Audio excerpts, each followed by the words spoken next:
So it's Tuesday. I didn't start my vlog yesterday, which was Monday, because I was had a bad gastroparesis day. I vomited a lot of the day I slept. I vomited a lot of the night before, and then yesterday was more of a recovery day. Thankfully the vomiting had eased. So yeah, today I'm getting my brows done. They look absolutely atrocious. I haven't had them done in a year maybe, because with my Ehlers Danlos it's very hard to get them done. Sometimes my skin reacts really badly, so I'm getting one of Mum's friends to come over and do it, and we'll see how I feel with it, and if it's too painful we'll stop. So this is the makeup I filmed today, and don't mind my nose, that's a blister from my CPAP machine. So I'm just going to go finish getting ready and yeah.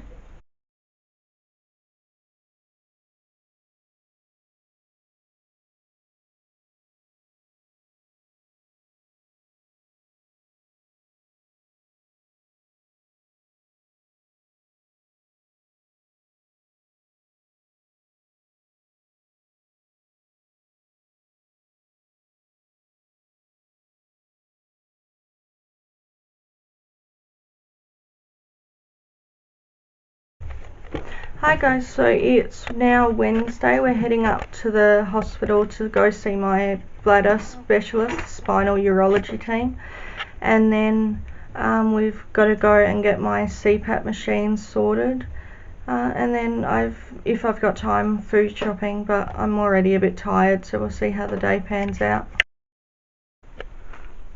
So I look and feel a hot mess, but it's now night time. I had my hospital appointment with the spinal urology team. Basically we're waiting another 3 months to see if the Botox is going to do its job. If it doesn't, then we need to think about a bladder neurostimulator, and the problem with that is it's going to be thousands of dollars that I don't have. So if you could all pray that this Botox works, because really it's my last viable option. And then after that I went to see my CPAP pharmacist, and she changed my nose piece. This here's my mask. This bit here goes at the front of me, and then that goes over into the back. So it's this piece here that's been changed. And then I went and did my shopping and came home and had a nap. So that was my day. So it's now Thursday, and this morning I'm having my dietitian come out just to go over everything, and my bloods and all of that sort of thing. And then I'm hoping to film this afternoon and get a lot done, because I really want to get some videos scheduled for you guys. And other than that, I'm just, you know, hanging around the house today. Mary's over here. There she is, sitting there, and she's waiting for my dietitian to get here. She loves him, so I'll update you later. Hi guys, so it's now Friday. I vlogged yesterday just telling you that my dietitian was coming over, and then I was filming, so I ended up filming 4 videos, and my dietitian appointment went really well. Today Amy might be coming over this afternoon. My support worker's already got me up and showered, and I think I need to nip to the shops, but other than that Amy's coming over. And then tonight I'm going to stay with Chrissy. Me and Mary are going to stay at Chrissy's house. I've never had Mary sleep at someone else's house before, so this should be fun. But yeah, other than that, that's just my day. Hopefully Amy can manage to come over, but she's got to wait for her TPN delivery, so we'll see how the day pans out. Hi guys, so it is now night time. Amy didn't end up coming over because she wasn't feeling well, but that's alright. Now I'm at Chrissy's house. Chrissy's over there concentrating on what she's doing. We're setting up for dialysis. We brought Mary for a sleepover, so she's been a good girl while we do the dialysis. So she's behaving herself. She's been really good. Yeah. She has been really good. Yeah, because she hasn't been working for like a year, so But she didn't once jump on me or anything. No. So she's still got most of her training. It's just I don't take her out in public anymore. So she's retired. Yeah, I'm not sure we could take you in public either. True. But that's another story. True. Yeah, but I don't need a license, unlike dogs. I should have a license, but I don't. I'm thinking there should be a license for people like you. Yeah. So we're setting up for Chrissy's dialysis. I honestly give respect to anyone who does dialysis because I couldn't do all the work to set it up. And I also couldn't do the hours. Yeah. That's how big the needle is. It's a huge needle that goes into that mark on her arm, the fistula. Oh yeah, that's... So, yeah. Grab me another needle, I just contaminated it. Oh yeah. So I'm just going to sterilise it with 2 alcohol wipes for the first hole. And I'm going to, obviously, being that I'm putting a needle in the bottom needle first, there's a little thing we use to remember which needle's which. So the bottom needle is my arterial needle, and that's where the fluid comes, the blood comes out of and then goes through the filter over here and then comes back in through my venous line, which is the top.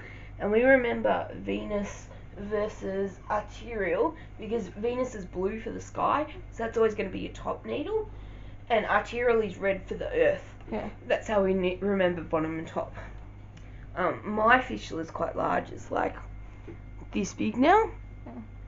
And it's here is where it's joined. So here's where the vein is and here's where the artery is, and they've come up and joined just here. And they've opened it through here and gone through here and then done it up through there. And that works. It'll dry. And I'm just going to wipe it clean again because I touched it with my finger. Yeah. But yeah, it's quite a large vein. And so that allows me to use such high pressures as I go through this. But because it's so big, I actually don't need any more to use a tourniquet. So like if I was to use the tourniquet in this situation, what would then happen is that the pressure gets so big that it pushes the needle back out again. Okay. So when I go to grab the tapes that are all down along here that you'll see in a minute,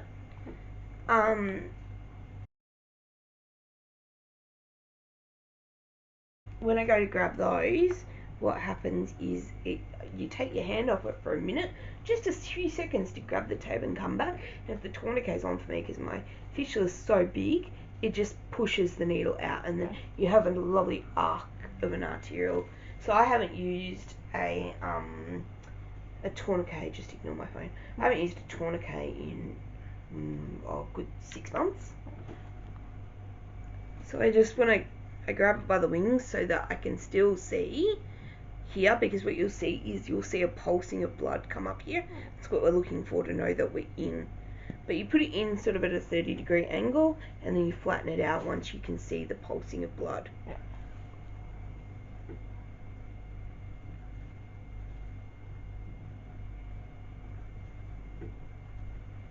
And there's the blood.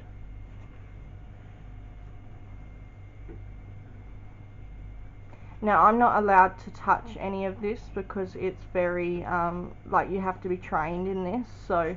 Yeah, nobody else does this. I'm in the process of working to get my mum trained up to do this. Yeah, so I'm not just sitting back holding a camera because... You're literally not allowed to do it. Yeah, I'm not allowed to do it, so it's not like I'm holding the camera and not helping it. I'm not helping because that's the rules. You're not trained to, and because this is obviously going straight into an artery, one, there's the risk of me bleeding if you touch it, but also if you touch it and you're not as sterile as I am right now, that's almost instant sepsis. Yeah. And which I've considering had, that I lost my that. kidneys to septic shock, I'm not signing up for that again. Yeah. I do want to do a Q&A with Chrissy and talk about her life and what's gone on, because she does have an amazing story. So if you have any questions, please leave them down below and we will get to that at some stage. Obviously, Chrissy can decide which questions she answers, but Chrissy's a pretty open book, so long as they're not rude questions, I doubt there'll be any. You can pretty much ask me most things and I'm going to answer you, because at the end of the day, like, there's no point in lying about shit. Yeah. It is what it is. My kidneys are gone. They're not coming back, and it's a terminal thing. Even if I get a transplant, I think that's everyone's first question is, can you get a transplant?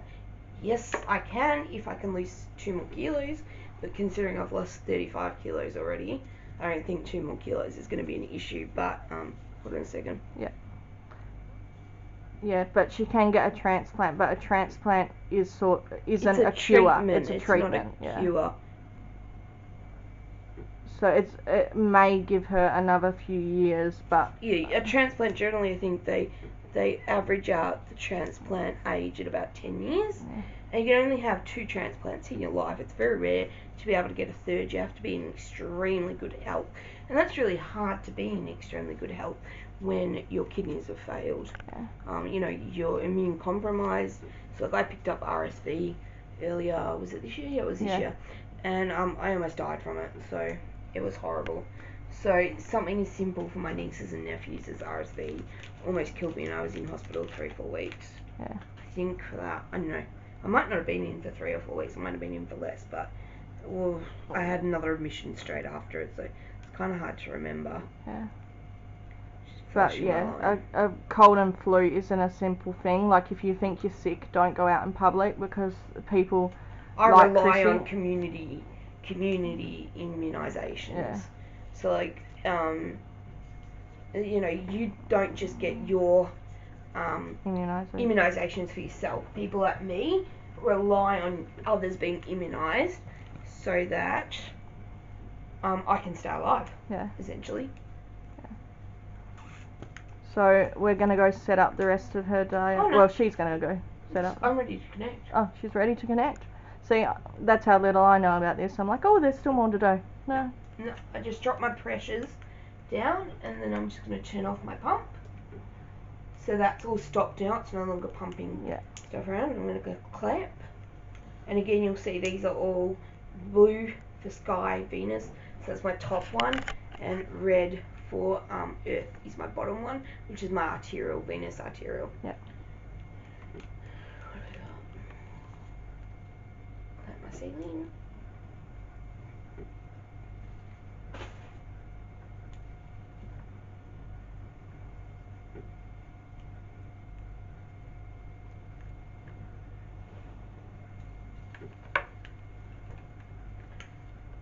Making sure I'm not tangled. Yeah. And clamp, attaching my arterial lines. And once again, the blood comes out of the arterial line and comes around. It goes through the filter over here and gets balanced with some fluid that's down there and some bicarbonate of soda, and then comes back into my body through the venous line. Yeah. I'm going to open my lines, ready to rock and roll. Yeah. And then I can start up the pump again. And you'll see blood will come out from here, and it'll eventually fill this. So if you watch this, it'll go bright red. This just prevents me from losing my lines and getting tangled.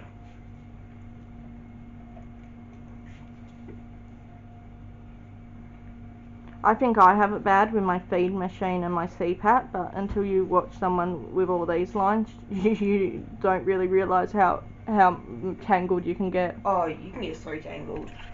And that's why we anchor it here and here. Yeah. Because ultimately, and we've got the thing here, because if you pull it out, this white tape's going to prevent you pulling it that way. Yeah. So you've got it anchored here, you've got it anchored here, you've got it anchored here. That's 3 points before. But see how it's filling, the blood's filling up this now? This is my dialyzer. This is just, it's got, see it's an FX100, which means it's got 100 holes per square inch. Yep. And those holes, they work on the premise that the dirty, gunky cells are really big and the healthy cells are really little. So the little cells can get through these holes, but the big ones can't, and that's how you filter it out. Yeah. She's telling me it's ready to start dialysis. Yeah. Now it says dialysis is running. Yep. Now I come along and I open up my heparin, because I receive a constant flow of heparin each hour to keep my blood thin from clotting in all these machinery and lines. So I'm just bolusing 2 units of heparin, and so I've unhooked the heparin and that'll go through, and then I want to turn my heparin pump on, and that'll give me 2 units of heparin every hour. And then I turn on this, and this basically says I'm on it for 5 hours tonight. I chose not to on it for 6. I don't have too much fluid to remove. I'm taking 4 litres off. I'm taking it off at a rate of 800 mils per hour. Yep. And this tells you how much. So we've already taken 4 mils of fluid off. So thanks to Chrissy for showing us all of that, and I am going to hang out with Chrissy and, you know, just enjoy our night. Even though she's hooked up to dialysis, we still have a good night here in bed, and I will talk to you later. So it's like 3 o'clock in the morning, and about an hour ago I had a severe mast cell attack. I couldn't breathe, my throat closed up, I was red all over, like I'm still a bit red, but you can't really see in this lighting. I was like hot, I felt nauseous, I felt like I was going to throw up, and like my stomach hurt. It was just a full mast cell attack.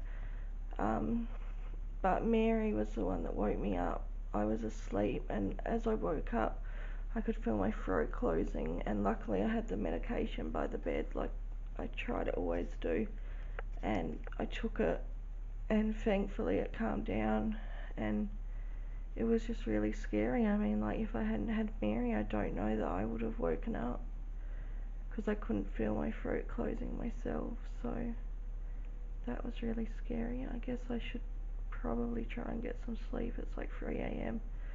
Chrissy's asleep. Mary's settled down now. She was really like checking on me for like the first half hour, but she's settled down now that the attack subsided. But like, honestly, I'm just so glad I brought Mary. I was really contemplating not bringing Mary, and it really scared me. So hi guys, so it's Saturday now. I'm still here with Chrissy. Today we haven't done much because I had as you saw, I vlogged a little bit. I had a really bad mast cell attack. I vlogged after. Yeah, not during. I was way too unwell during to vlog. We've got EpiPens around somewhere. Yeah, we've got EpiPens right there now, so I feel a bit safer. Mary's just laying there with Chrissy. She's You've been lost her. Yeah, she blends into the blanket. Does she? But yeah, today we've just taken it easy. We did go down the shops to get me a drink, but other than that, we haven't done anything. Yeah, we got a frozen Coke, so that was nice. And we're just discussing how I need to not be so lazy. Like when I broke my leg, it was like everyone did stuff for me, because honestly, I couldn't do anything independently myself. So just explaining to Ray, you need to be like,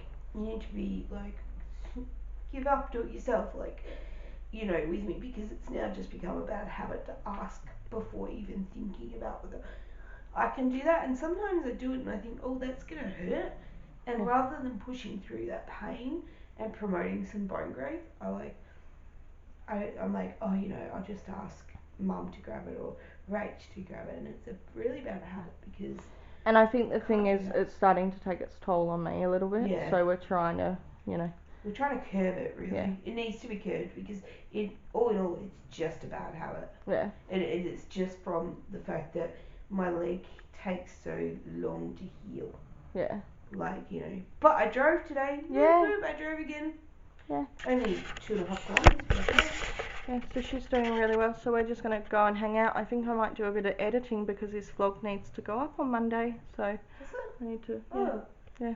So Sunday I finish the vlog and then I edit it, make sure it's edited that night and put it on live on Monday. So cool.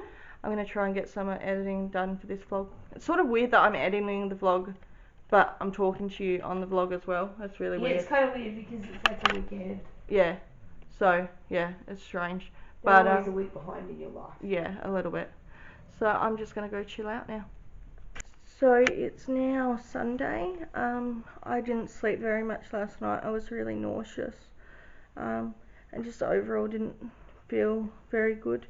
But Mary's been looking after me. She's stayed with me all night and, you know, does what she always does. But I was too nauseous to hook up my feed, so I'm connected to it now. There's the cord. So I'm connected to that now, and hopefully that'll make me feel a bit better. Amy's coming over, so that should be really good because I miss her. I haven't seen her in a couple of weeks, a week and a bit. So yeah, that'll be really good. Chrissy's just gone to get dressed. I'm just waiting for Amy, and yeah, I've packed up so that when Mum gets here, there's not much to do. But other than that, that's just going to be our day. So Amy's here now. Hello. Mary is laying over here. She's snoring. She's snoring. Yeah, she's very tired. She's had a big job looking after me this weekend through mast cell attacks and seizures and me being up all night vomiting. So, you know, she needs her rest. So, yeah, we're just basically chilling out, and then I don't know what time Mum's going to pick me up, but I think I'll be heading home to bed because I didn't fall asleep until like 7:30 this morning. So, you know, my sleep schedule's all out, but I'll get that back into shape eventually, hopefully. So, maybe. if I'm lucky. One day. I'll try. You should be very trying. Thanks, Chrissy. Welcome. Yeah, but my sleep schedule's all over the place, so I'm just going to go hang out and try and stay awake. You can fall asleep if you want. No, it's We don't fine. mind. It's fine. We'll just continue our conversation. Yeah. You'll just make fun of me and poke me and... Well, you know, if you wake up with things drawn all over your face, it was Amy. Oh, okay. It was. Alright. Yeah, Amy had brought a permanent marker just to draw on your face when you fell asleep, right? I'm Yeah. sure. Yeah, I thought so. If you could do eyeliner and permanent marker, that'd be alright. No, Oh. I was thinking more like Mustache. whiskers and Oh well, you know, you get what you get. So, I think I'm going to end the vlog here because once Mum comes, I'm just going to go home and go to bed. So, thanks for watching. I'll see you next week here on The Painted Zebra. Bye!